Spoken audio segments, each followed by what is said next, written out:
ദ്രോണാചാര്യ പെരുമ്പാവൂർ എന്ന സ്ഥാപനം തുടങ്ങാനുണ്ടായ സാറിൻ്റെ പ്രചോദനം എന്നായിരുന്നു?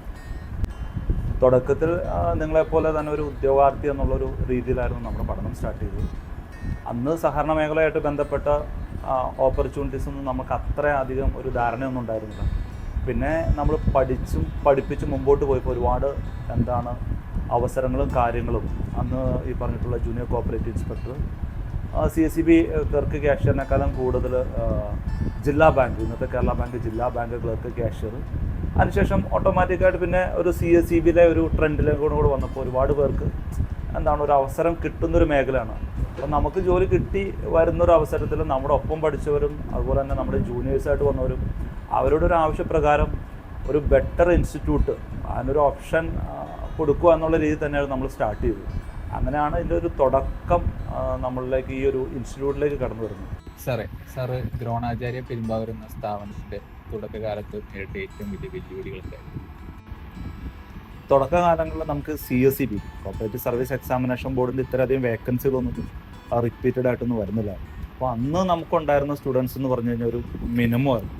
അപ്പോൾ അവരെ ഈ പറഞ്ഞിട്ടുള്ള ജോലിയിലേക്ക് എത്തിക്കുക, അത് തീർച്ചയായിട്ടും അവരെ കൃത്യമായിട്ട് കാര്യങ്ങൾ പറഞ്ഞ് മനസ്സിലാക്കുക, എക്സാമിന് തയ്യാറെടുപ്പിക്കുക, പിന്നെ ഒരു പാറ്റേണൊക്കെ കൃത്യമായിട്ട് അവരിലേക്ക് എത്തിക്കുക, അതുപോലെ തന്നെ ഒരു കോമ്പറ്റേറ്റീവ് എക്സാം ലെവലിൽ അവരെ പ്രാക്ടീസ് ചെയ്യിക്കുക. അത് തീർച്ചയായിട്ടും തുടക്കത്തിൽ നേരിട്ട് ഏറ്റവും വലിയ വെല്ലുവിളിയായിരുന്നു.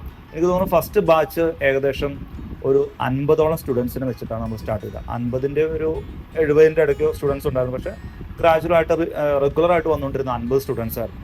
അപ്പോൾ അവരിൽ നിന്ന് റിസൾട്ട് ഉണ്ടാക്കിയെടുക്കുക എന്ന് പറഞ്ഞു കഴിഞ്ഞാൽ ഒരു ഡിഫിക്കൽട്ടായിരുന്നു. കാരണം ഇത് കൃത്യമായിട്ട് അവരിലേക്ക് കണ്ടന്റ് എത്തിക്കണം, എക്സാമിന് അങ്ങനെ ഒരു കോമ്പറ്റേറ്റീവ് എക്സാം ലെവലിലേക്ക് അവരെ കൺവേർട്ട് ചെയ്യണമല്ലോ. തീർച്ചയായിട്ടും ഇപ്പം എന്ന് പറഞ്ഞു കഴിഞ്ഞാൽ ഉദ്യോഗാർത്ഥികൾ എന്ന് പറഞ്ഞു കഴിഞ്ഞാൽ അവരുടെ സീനിയേഴ്സ് ഉണ്ട്, അതുപോലെ തന്നെ അവർ കുറച്ച് പഠിച്ചു കഴിയുമ്പോൾ അവർക്ക് ജൂനിയേഴ്സ് വരും. അപ്പോൾ അവരങ്ങനെ ആക്ടിങ് ലിങ്കായിട്ട് അവർ സീനിയേഴ്സിൽ നിന്ന് കിട്ടിയിട്ടുള്ള എക്സ്പീരിയൻസ് പിന്നെ അവർ ജൂനിയേഴ്സിന് അവർ പകർന്നു കൊടുക്കുന്ന എക്സ്പീരിയൻസ് ഒക്കെ ആയി. പിന്നെ നമ്മുടെ എക്സാം പാറ്റേൺ കൃത്യമായിട്ട് ഒരുപാട് എക്സാമൊക്കെ വരുന്നു. അവർക്ക് ഒരുപാട് നമുക്ക് കൂടുതലായിട്ട് പഴയ കാലത്തിനേക്കാളും കൂടുതലായിട്ട് നമുക്ക് നമുക്കിപ്പോഴത്തെ സ്റ്റുഡൻസിനെ കൺവിൻസ് ചെയ്തെടുക്കാൻ വേണ്ടി പറ്റുന്നുണ്ട്. കാരണം മാത്രമല്ല നമ്മളിപ്പോൾ റിസൾട്ട് തന്നെ അത്രയുണ്ട്. തുടക്കത്തിൽ നമ്മുടെ റിസൾട്ട് കുറവ്, റിസൾട്ട് നമ്മൾ സ്റ്റാർട്ട് ചെയ്യുന്നല്ലോ, റിസൾട്ട് നമുക്ക് ആയി വരുന്ന ഒരു സാഹചര്യം, പിന്നെ ഇവരെ കൺവിൻസ് ചെയ്യിക്കുക, കോമ്പറ്റേറ്റീവ് ലെവൽ എക്സാമിലേക്ക് കൊണ്ടെത്തിക്കുക. 1-2 എക്സാം കഴിയുമ്പോഴത്തേനും അവർ എന്തെങ്കിലും മാർക്കിൽ ചെറിയ കുറവ് വന്നു കഴിഞ്ഞാൽ ഷോർട്ട് ലിസ്റ്റ് വരാതിരുന്നു കഴിഞ്ഞാൽ ഡ്രോപ്പ് ഔട്ടായി പോകുന്നൊരു അവസ്ഥ, അതൊക്കെ മെയിൻറ്റെയിൻ ചെയ്തുകൊണ്ട് അതൊക്കെ കുറേ അധികം വെല്ലുവിളി നേരിട്ട സമയമായിരുന്നു തുടക്കകാലങ്ങളിൽ. സാർ, ഒരു അധ്യാപകൻ എന്ന നിലയിൽ ആദ്യത്തെ ഉദ്യോഗാർത്ഥിയുടെ പ്ലേസ്മെന്റ് സാറിന് നൽകിയ ആത്മവിശ്വാസം എങ്ങനെയായിരുന്നു? ആദ്യത്തെ ഉദ്യോഗാർത്ഥി എന്നല്ല, ആദ്യത്തെ ബാച്ച്. അത് നമ്മൾ തുടങ്ങുന്ന സമയമല്ല, തൊട്ട് മുമ്പത്തെ ക്വസ്റ്റ്യൻ ആൻസർ പറഞ്ഞ പോലെ നമുക്ക് അതിനകത്ത് റിസൾട്ട് ഉണ്ടാക്കുക എന്ന് പറയുന്നത് വലിയൊരു കാര്യം. അപ്പം നമ്മൾ കൃത്യമായിട്ട് ഓരോ ടീച്ചേഴ്സിനെയും വെച്ച് ഒരു കോമ്പറ്റേറ്റീവ് എക്സാം ലെവലിലേക്ക് ആ ലെവലിലേക്ക് ഒരു എക്സാം ഓറിയൻറ്റഡ് ആയിട്ടുള്ള ഒരു കോച്ചിങ് കൊടുക്കുന്നതോടൊപ്പം തന്നെ നമ്മൾ കുറച്ച് ഡിഫിക്കൽട്ടായിട്ടുള്ള സബ്ജക്റ്റുകൾക്ക് നമ്മൾ അന്ന് ഈവനിങ് ക്ലാസ് കൊണ്ടിട്ടുണ്ടായിരുന്നു. മാക്സിമം റിസൾട്ട് പ്രൊഡ്യൂസ് ചെയ്താൽ മാത്രമാണ് എന്ത് ചെയ്യുള്ളൂ പിന്നെ വരുന്ന ഉദ്യോഗാർത്ഥികൾക്ക് ഒരു മോട്ടിവേഷൻ ആകും. തീർച്ചയായിട്ടും എനിക്ക് തോന്നുന്നു ആ ഒരു ഫസ്റ്റ് ബാച്ചിൽ ഒരു 20ഓളം ഷോർട്ട് ലിസ്റ്റ് സ്റ്റുഡൻസാണ് വന്നിട്ടുള്ളത്. അതിനകത്ത് ഏകദേശം ഒരു 12ഓളം സ്റ്റുഡൻസ് അപ്ലൈ ചെയ്ത എല്ലാ ബാങ്കിലും തന്നെ വന്നിട്ടുണ്ടായിരുന്നു. തീർച്ചയായിട്ടും അത് വളരെയധികം സന്തോഷമായിരുന്നു. കാരണം ഒരു ബാച്ച് എന്ന് മാത്രമല്ല, നമ്മളിപ്പോൾ അധ്യാപകർ എന്നുള്ള രീതി വർക്കൗട്ട് ചെയ്യുവാണല്ലോ. നമ്മൾ സ്റ്റുഡൻസ് എന്ന് പറയാൻ അധ്യാപകർ എന്നുള്ള രീതിയിൽ ഇവരെ ഒരു കോമ്പറ്റേറ്റീവ് ലെവലിലേക്ക് കൊണ്ടുവരിക, ഒരു കോമ്പറ്റേറ്റീവ് ലെവൽ എക്സാമിലേക്ക് കൊണ്ടുവരിക, ആ ഒരു വർക്കൗട്ട് സക്സസ് ആയി. അത് ഒരാളുടെ മാത്രം, എൻ്റെ മാത്രമല്ല, ആ സമയത്തുണ്ടായിരുന്ന എല്ലാ ടീച്ചിങ് ഫാക്കൽറ്റീസിൻ്റെയും ഒരു ഹാർഡ് വർക്കാണ്. ഈവനിങ് നടത്തിയിട്ടുള്ള ക്ലാസ്സുകളൊക്കെ സക്സസ് ആയെന്ന് പറയും. തീർച്ചയായിട്ടും അത് തന്നെയാണ് ഈ ഒരു 1000 റിസൾട്ട് തന്നെ, 1000 റിസൾട്ടല്ല 1000 പേരെ സഹകരണ മേഖലയായിട്ട് ബന്ധപ്പെട്ട വിവിധ മേഖലയിൽ ജോലിയിൽ എത്തിക്കാൻ ഉണ്ടായ പ്രചോദനം, ഫസ്റ്റ് ഇന്ധനം എന്നൊക്കെ പറയുന്നത് അത് തന്നെയായിരുന്നു. വളരെയധികം സന്തോഷമുള്ള ടൈമായിരുന്നു. പെരുമ്പാവൂർ എന്ന ടൗണിൻ്റെ ഹൃദയഭാഗത്ത് തന്നെ 3 സ്ഥാപനങ്ങൾ, അതും കോർപ്പറേഷന് വേണ്ടി സക്സസ്ഫുള്ളി റൺ ചെയ്യിപ്പിക്കുക എന്നുള്ളത് ഞങ്ങളെപ്പോലെയുള്ള 100 ഉദ്യോഗാർത്ഥികൾക്കും ഈ സ്ഥാപനത്തോടും അതോടൊപ്പം തന്നെ ഇവിടുത്തെ അധ്യാപകരോടുമുള്ള വിശ്വാസമാണ്. അപ്പം സഹകരണ മേഖലാ പരീക്ഷകൾക്കായിട്ട് ഫോളോ ചെയ്യുന്ന പഠന രീതികൾ എന്തൊക്കെയാണ്? തൊട്ട് മുമ്പ് തന്നെ പറഞ്ഞായിരുന്നല്ലോ, നമ്മൾ തുടങ്ങിയപ്പോൾ ഉള്ള സ്റ്റുഡൻസ് ഒരു 50ൻ്റെ 70ൻ്റെ ഇടയ്ക്കാണ്. അതിൽ നിന്ന് ഓരോ സ്റ്റെപ്പും കൃത്യമായിട്ട് റിസൾട്ട് ക്രിയേറ്റ് ചെയ്ത് മുമ്പോട്ട് വന്നു ഉദ്യോഗാർത്ഥികൾ തീർച്ചയായിട്ടും ഇൻസ്റ്റിറ്റ്യൂട്ടിനെ എന്താണ് വിശ്വാസത്തിലെടുത്തു. ആ ഒരു വിശ്വാസം നമുക്ക് മെയിൻറ്റെയിൻ ചെയ്ത് മുമ്പോട്ട് പോകാൻ വേണ്ടി പറ്റിയിട്ടുണ്ട്. അപ്പോൾ ഇതൊരു ടീം വർക്കാണ്. തീർച്ചയായിട്ടും ദ്രോണാചാര്യ പെരുമ്പാവൂരിലെ ഓരോ ടീച്ചിങ് സ്റ്റാഫും അതേപോലെ ഓരോ സ്റ്റാഫും അവരുടേതായിട്ടുള്ള ഹാർഡ് വർക്കിൻ്റെ ഒരു ഒപ്റ്റിമൽ ലെവലിൽ തന്നെ എടുത്തിട്ടാണ് ഇത്രയും നമുക്ക് ഒരു റിസൾട്ട് പ്രൊഡ്യൂസ് ചെയ്യാൻ വേണ്ടി പറ്റുക. അപ്പം അങ്ങനെ റിസൾട്ട് പ്രൊഡ്യൂസ് ചെയ്ത് വന്നപ്പോൾ ഓട്ടോമാറ്റിക്കായിട്ട് സ്റ്റുഡൻസിന് നമ്മളോടുള്ള വിശ്വാസം വീണ്ടും കൂടി. അങ്ങനെയാണ് നമ്മളൊരു ഇൻസ്റ്റിറ്റ്യൂട്ടിൽ നിന്ന് സ്റ്റാർട്ട് ചെയ്ത് 2 ഇൻസ്റ്റിറ്റ്യൂട്ടായി 3 ഇൻസ്റ്റിറ്റ്യൂട്ടായി. തീർച്ചയായിട്ടും സഹകരണ മേഖലയായിട്ട് ബന്ധപ്പെട്ട് വരുന്ന എല്ലാ എക്സാമുകളും ഉദ്യോഗാർത്ഥികൾ പ്രോപ്പറായിട്ട് തന്നെ പ്രിപ്പറേഷൻ നടത്തി മാക്സിമം റിസൾട്ട് സഹകരണ മേഖലയിലെ ഒരു മാക്സിമം റിസൾട്ട് ഷെയർ അച്ചീവ് ചെയ്യുകയാണ്. അതുമായിട്ട് ബന്ധപ്പെട്ട് ഒരുപാട് ഈ പറഞ്ഞിട്ടുള്ള ഡിഫിക്കൽട്ടീസും അതുപോലെ തന്നെ ഒരുപാട് പ്രശ്നങ്ങളും കാര്യങ്ങളും ഒക്കെ നമ്മൾ തരണം ചെയ്യേണ്ടി വരും. കൃത്യമായിട്ട് സ്റ്റുഡൻസിനെ ഒരു കൺവിൻസ് ചെയ്തിട്ട് ജോലി കിട്ടുന്നതിനെ പറ്റി ഒരു കൃത്യമായിട്ടുള്ള ഒരു അറിവുണ്ടാക്കുക. അതേപോലെ തന്നെ ഓരോ എക്സാമിലും എങ്ങനെയാണ് അത് പ്രിപ്പറേഷൻ മുമ്പോട്ട് കൊണ്ടുപോകേണ്ടത്. നമുക്കറിയാം CSEB എക്സാമുകൾക്ക് ഇപ്പം നിലവിൽ നെഗറ്റീവ് മാർക്കില്ല. അപ്പോൾ ആ രീതിയിലൊരു പ്രാക്ടീസ് ആയിരിക്കില്ല നമ്മൾ PSC ലെവലിലേക്ക് വരുമ്പോൾ. അപ്പോൾ ഓരോ എക്സാമുകൾ അതേ ലെവലിൽ തന്നെ കണ്ട് നമുക്കറിയാം PSCക്ക് ഒരു സ്റ്റേറ്റ്മെൻറ്റ് ലെവലിൽ അത്ര രീതിയിലൊക്കെ പ്രിപ്പറേഷൻ നടത്തി മുമ്പോട്ട് പോവാം. അപ്പോൾ അത് കുറച്ച് എന്തായാലും ഈ പറഞ്ഞിട്ടുള്ള ഒരു പ്രതിസന്ധിയൊക്കെ വരണ കുറേയധികം കാര്യങ്ങൾ അതിനകത്തുണ്ട്. പക്ഷെ ഇതൊന്നും നമ്മളെ സംബന്ധിച്ച് ഇൻസ്റ്റിറ്റ്യൂട്ടായിട്ട് ബന്ധപ്പെട്ട ഒരു ടീമിനെ സംബന്ധിച്ച് ഒരു പ്രോബ്ലം ഉള്ള കാര്യമില്ല. കാരണം നമ്മൾ ഫൈനലൈസ് ചെയ്യുന്നത് സ്റ്റുഡൻസിൻ്റെ റിസൾട്ടാണ്. ആ റിസൾട്ട് അവർക്കുള്ള ജോലിയാണ് നമ്മൾ ഉണ്ടാക്കിയിട്ടുള്ള അല്ലെങ്കിൽ അവർ നമ്മൾ തരുന്ന വിശ്വാസം എന്നൊക്കെ നമ്മൾ അത്രയധികം റെസ്പോൺസിബിൾ ആകുകയാണ്. അപ്പോൾ തീർച്ചയായിട്ടും ആ ഒരു ലക്ഷ്യം തന്നെ കണ്ട് മുമ്പോട്ട് പോവുക എന്ന് തന്നെയായിരിക്കും. അപ്പോൾ പല രീതിയിലുള്ള പ്രതിസന്ധി ഘട്ടങ്ങളെ നമുക്ക് തരണം ചെയ്യാൻ വേണ്ടി പറ്റും. അതാണ് ഇതിനകത്ത് ഈ ഒരു ചോദ്യമായിട്ട് ബന്ധപ്പെട്ട് പറയാനുള്ള ഒരു ആൻസർ. എല്ലാ വിദ്യാർത്ഥികളും നേരിടുന്ന ഒരു വലിയ പ്രശ്നമാണ് പരീക്ഷാ പേടി. അപ്പോൾ അത് മറികടക്കാൻ കൊടുക്കുന്നൊരു മെൻ്റൽ സപ്പോർട്ടിനെ കുറിച്ചൊന്ന് പറയാം.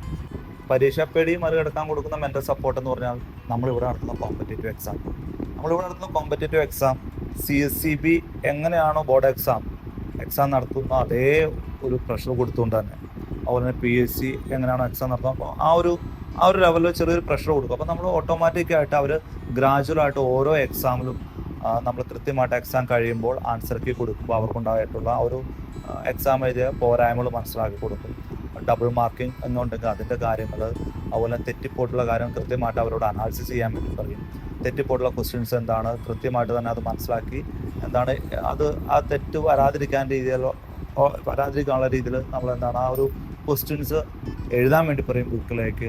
അപ്പോൾ അങ്ങനെ കൃത്യമായിട്ട് ഗ്രാജുവലായി മുമ്പോട്ട് പോകുമ്പോൾ അവർക്ക് അടുത്തൊരു ബോർഡ് എക്സാം എന്നുള്ളൊരു ഫീലിംഗ് വരില്ല. ആക്ച്വൽ എക്സാമിലേക്ക് പോകുമ്പോഴത്തേക്ക് ഒരു PSC എക്സാമിലൊക്കെ അത്തരത്തിലുള്ള ഫീലിംഗ് കുറച്ച് കമ്പാരിറ്റീവ്ലി പെട്ടെന്ന് പോയി എഴുതുന്ന ഒരവസ്ഥയിൽ നിന്നും അങ്ങനെ ഒരു ഫീലിങ്സ് നമുക്ക് കുറയ്ക്കാൻ വേണ്ടി പറ്റിയിട്ടുണ്ട്. തീർച്ചയായിട്ടും നമ്മുടെ ഒരു സ്ട്രാറ്റജി എന്ന് പറഞ്ഞാൽ അത് തന്നെയാണ്. എക്സാം എഴുതി പ്രാക്ടീസ് ചെയ്യിപ്പിക്കുക. അപ്പോൾ ഒരുപാട് പ്രഷർ കുറയ്ക്കാൻ വേണ്ടി പറ്റും.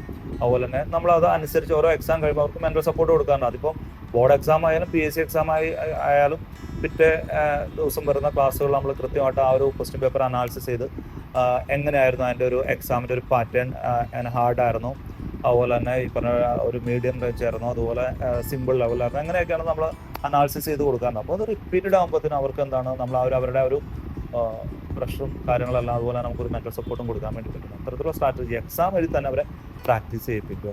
അതാണ് 1000-ലധികം ഉദ്യോഗാർത്ഥികളെ ജോലിയിലേക്ക് എത്തിക്കുക എന്നത് ഒരു അധ്യാപകനെ സംബന്ധിച്ചോളം തികച്ചും അഭിമാനകരമായ നിമിഷം തന്നെയാണ്. അതോടൊപ്പം തന്നെ ഉത്തരവാദിത്തങ്ങളും കൂടി വരികയാണ്. എന്തെല്ലാം പറയുന്നത്? 1000-ലധികം ഉദ്യോഗാർത്ഥികളെ ജോലിയിൽ പ്രവേശിപ്പിച്ചിട്ടുള്ളത് തീർച്ചയായിട്ടും ഒരു അഭിമാനകരമായിട്ടുള്ള നിമിഷമാണെങ്കിൽ കൂടിയും അതോടൊപ്പം ഉത്തരവാദിത്വം അത്രമേൽ. കാരണം നമ്മുടെ ഇവിടുത്തെ ഒരു പ്രത്യേകത എന്താണെന്ന് വെച്ചാൽ ദ്രോണാചാര്യ പെരുമ്പാവൂർ വരുന്ന അഡ്മിഷൻ തീർച്ചയായിട്ടും ഈ ഒരു റിസൾട്ടിനെ ബേസ് ചെയ്തിട്ട് വരുന്നതാണ്. സീനിയർ സ്റ്റുഡൻസിൻ്റെ റെഫറൻസോ അല്ലെങ്കിൽ അവരുമായിട്ട് ബന്ധപ്പെട്ട് കിടക്കുന്ന മറ്റുള്ളവരുടെ എല്ലാവരും റെഫറൻസ് വരുന്നത്. അപ്പോൾ അവർ തീർച്ചയായിട്ടും ഒരു വിജയം മുന്നിൽ ഒരു ജോലി മുന്നിൽ കണ്ടുകൊണ്ട് തന്നെയാണ് നമ്മുടെ ഇവിടെ ജോയിൻ ചെയ്യുന്നത്.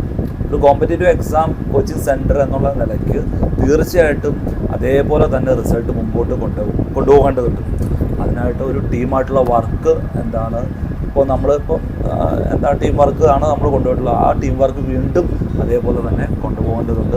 തീർച്ചയായിട്ടും ഇപ്പോൾ കൊടുത്തതിനേക്കാളും കൂടുതലായിട്ട് ഉള്ള രീതിയിൽ തന്നെ ഒരു കെയറിങ്ങും കാര്യങ്ങളും കൊടുത്താൽ മാത്രമാണ്. കാരണം അതിൻ്റെ ഒരു പ്രത്യേകത എന്താണെന്ന് വെച്ച് കഴിഞ്ഞാൽ ഓരോ ദിവസങ്ങളും ചെല്ലും തോറും കോമ്പറ്റീഷൻ എന്ന് പറഞ്ഞാൽ അത്രയധികം വർദ്ധിച്ചു വരുന്നുണ്ട്. അപ്പോൾ അത് തീർച്ചയായിട്ടും ഒരു വെല്ലുവിളിയാണ്. എന്ത് വെല്ലുവിളികളാണെങ്കിലും നമ്മളത് തീർച്ചയായിട്ടും അത് ഹാൻഡിൽ ചെയ്ത് ഇതേപോലെ തന്നെ റിസൾട്ടുകളും കാര്യങ്ങളെല്ലാം നമ്മൾ മുമ്പോട്ട് കൊണ്ടുപോകാനും അതേപോലെ തന്നെ മാക്സിമം എന്താണ് ജോലിയിൽ ഉദ്യോഗങ്ങളെ പ്രവേശിക്കാനുള്ള ഒരു നടപടികളോ അല്ലെങ്കിൽ സ്റ്റെപ്പായിട്ടാണ് നമ്മൾ മുമ്പോട്ട് പോകുന്നത്. ഒരു ടീം ദ്രോണാചാര്യൻ്റെ പുറകെ തന്നെ. സാർ, നമ്മുടെ സഹകരണ മേഖലയിലെ മാറുന്ന പരീക്ഷ രീതികളെ പറ്റി സാറിൻ്റെ അഭിപ്രായം എന്താണ്? മാറുന്ന എക്സാം പാറ്റേണോടൊപ്പം തന്നെ ദ്രോണാചാര്യ പെരുമ്പാവൂരും ഉദ്യോഗാർത്ഥികളെ സപ്പോർട്ട് ചെയ്യാൻ വേണ്ടിയിട്ട് അതനുസരിച്ച് തന്നെ ഒരു മാറ്റങ്ങൾ വരുത്തിയിട്ടുണ്ട്. നമുക്കറിയാം, നേരത്തെ എക്സാം പാറ്റേൺ എന്ന് പറയുന്നത് 160 ക്വസ്റ്റ്യൻസ് അര മാർക്ക് വെച്ച് 50 മാർക്കായിരുന്നു. അത് 100 മാർക്കിലേക്ക് കംപ്രസ് ചെയ്തപ്പോൾ അതേപോലെ തന്നെ വ്യത്യാസം വരുത്തിയിട്ടുണ്ട്. പിന്നെ അതിനുശേഷം നോട്ടിഫിക്കേഷൻ ബാങ്കിൻ്റെ ക്ലാസിഫിക്കേഷൻ അനുസരിച്ച് അത് തീർച്ചയായിട്ടും ഉദ്യോഗാർത്ഥികൾക്ക് സപ്പോർട്ട് തന്നെയായിരുന്നു.